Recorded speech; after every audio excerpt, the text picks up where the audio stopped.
Bom, vamos começar com uma pergunta provocativa e bem-humorada da plateia. Se os austríacos conseguem prever melhor os ciclos econômicos, por que não trabalham no mercado financeiro e ficam milionários? Well, we actually don't place a lot of emphasis on prediction. We're typically only good at predicting the major swings, the major crises in the economy. We don't really do a lot of short-term forecasting and things like that. We don't see that as our role. We're in the business here of trying to teach people about how the world works, not necessarily to make money. With that said, there are plenty of people in financial markets who have studied Austrian economics and plenty of people who are Austrian economists who have gone into financial markets and have made millions of dollars. So it's certainly an avenue that people have done in terms of being an Austrian economist, going into financial markets and making money, or people in financial markets finding out that Austrian theory is helpful in some respects, not in all. We're not good market timers, for example, necessarily, and made a lot of money. It's just not what a lot of Austrians do. Uhum. O Alfredo Perenzer tem uma pergunta da plateia. Está com o microfone? Okay, is it possible to talk in English? Okay. Okay. First of all, I would like to congratulate your speech today. But see, my question is in this way: how do you think is important the pure rate of interest in a country like Brazil, with a history of high inflation, high operational cost in business, in banks administration, and the high risk in business loan? I ask you again, don't you think in this way it would be better to follow Mr. Friedman advice? Friedman father, David is here? No. Yeah. Freedom advice that he says, forget interest rate, just keep attention on the variation of money stock. That's it. Thank you.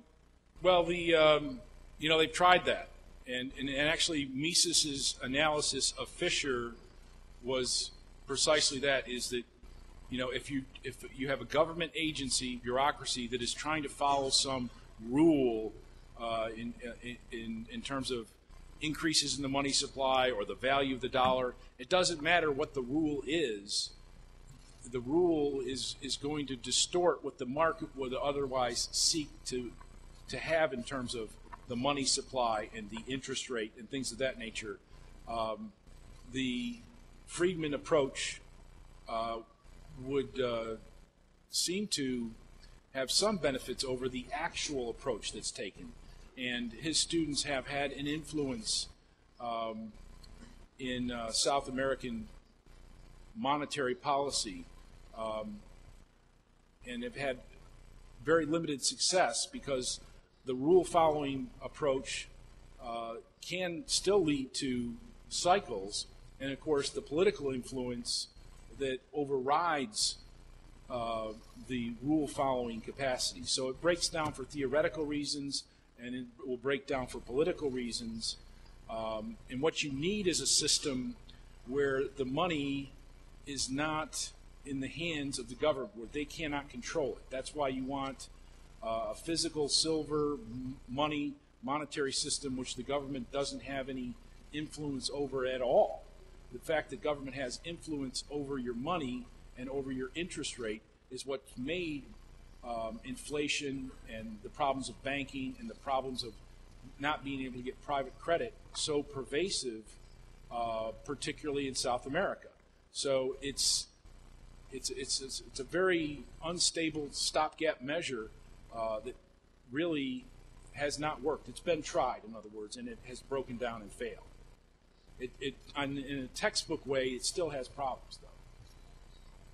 Próxima pergunta. Se o intervencionismo prevaleceu desde os anos 20 nos Estados Unidos, como a economia americana conseguiu se safar, se livrar ou evitar a stagflation, que seria a estagnação mais inflação no país?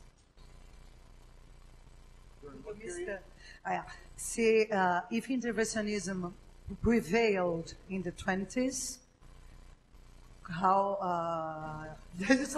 sorry, em português, se o intervencionismo prevaleceu nos anos 20, como a economia americana conseguiu se safar da stagflation? During the 1920s? Yes. Since the 1920s. Oh, since the 1920s.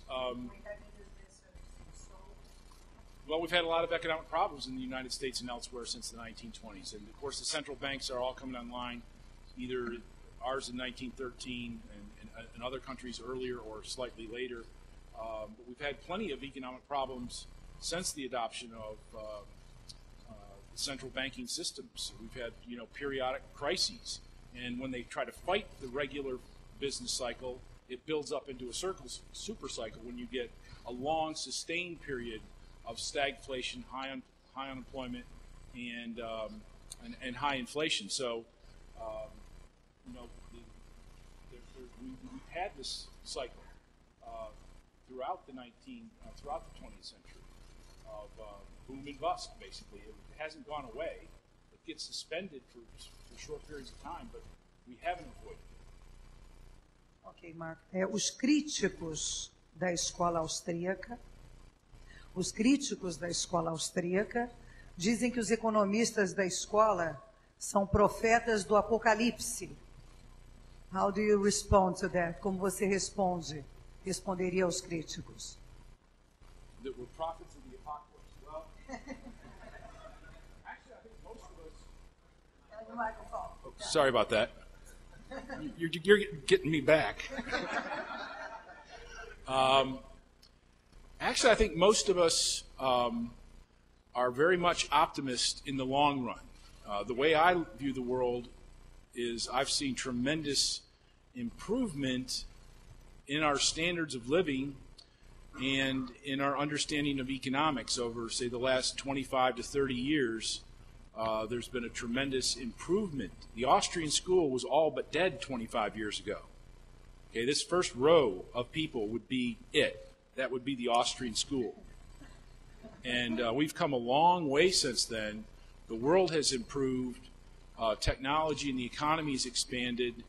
But we do have a very important, critical problem, the existence of a paper monetary system, a fiat monetary system based on central banking, and we can wake up and change that system, but if we don't, yes, we are going to have a sort of a monetary type of an apocalyptic conditions if and when we don't actually do something to solve it in a rational way. So we're long-term optimists. We can fix the problem. We know what the solution is. But if we don't, the end game is a hyperinflation and a very destructive event on society. Pode fazer a pergunta da plateia. Como o senhor vê as críticas do economista Brian Kaplan sobre a teoria dos ciclos econômicos austríacos? Eu pergunto do Brian Kaplan porque é normal ver outros economistas de outras linhas se converterem à economia austríaca, mas ele é o único que eu conheço que é um ex-austríaco. Ele usa toda a bibliografia austríaca para criticar os ciclos econômicos. Como o senhor, tem alguma coisa que se aproveita da crítica dele? Não.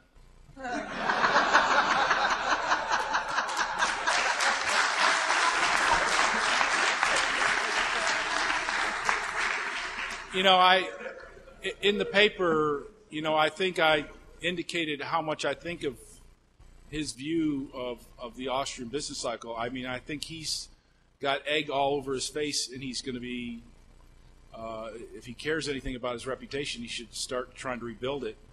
I don't know why he's a deviationist, except for the fact that he seems to enjoy just deviating from the rest of us on things and doing quirky little things. And so I don't really, I really haven't bothered to remember all that much about his book. Ok, tem mais uma pergunta aqui. Mark, quais são os erros do governo americano em lidar com a atual crise? Depois que a bolha estourou, depois que a crise começou, haveria outra solução que não a intervenção? Outra solução diferente da intervenção do governo? Oh, yeah. As a matter of fact, I mean, when you know something's coming, like, you had the skyscraper signal and the housing market signal, and you're just sort of waiting for things to happen. What we were looking at and seeing the correction process taking place, the mortgage companies, they were all going under, and the home construction people were cutting back, and there were all sorts of adjustments that were taking place in terms of correcting for that bust. It was already happening. It was already in process, and then all of a sudden, Bernanke went crazy in January of 2008, I guess it was, with all these incredibly, not just cutting interest rates, but the TARP program and all these other programs, massive interventions, unprecedented interventions, which are only going to serve to lengthen and worsen this whole crisis. If they had just allowed things to fall into place, a lot of good things would have happened. For example, Freddie Mae and Fannie Mac, or whatever they are, Fannie and Freddie would have gone under. But that's what economists have been hoping for years. I mean, I remember as an undergraduate having my left-wing econ professor saying that Fannie Mae and Freddie Mac, they have an unfair advantage. They're an artificial creation of government, and they shouldn't exist. And this was from a left-wing econ professor. And so we've always wanted to get rid of them, and this would have been a great time to do it. And so a lot of things that would have taken place are really good things. I mean, we would have eliminated some of these crazy financial instruments permanently. We would have, brought a lot more disgrace to these public officials that created all these problems. So the normal market correction process was well underway, and it was going to eliminate some things that needed to be eliminated.